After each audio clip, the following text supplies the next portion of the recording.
सगळं घातलंय यात.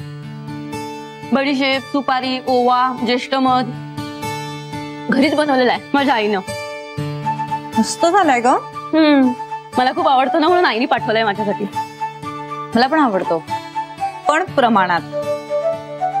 तुझं सगळंच प्रमाणात आहे. चहा प्रमाणात, खाणं प्रमाणात, कामही प्रमाणात करत जा.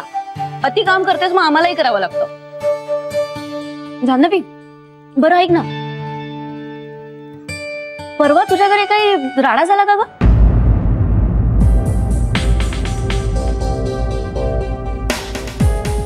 म्हणजे नाही, चाळीत चर्चा सुरू होती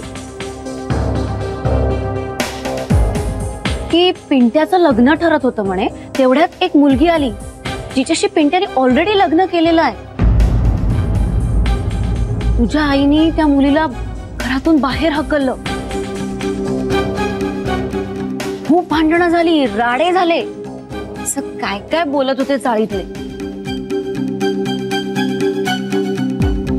असं काही नाहीये.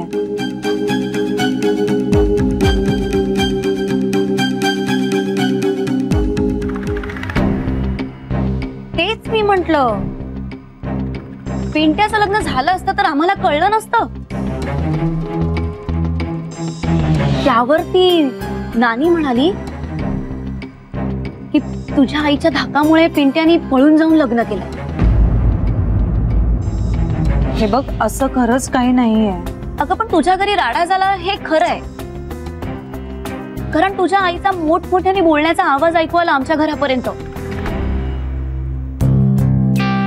मनीषच्या आईबाबांनी पण ऐकलं. ते कुठे काही बोलले नाही, पण जनरल अशी चर्चा आहे चाळीत.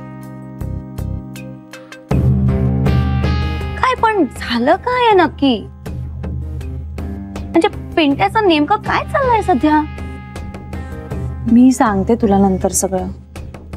काही प्रॉब्लेम आहे का पण?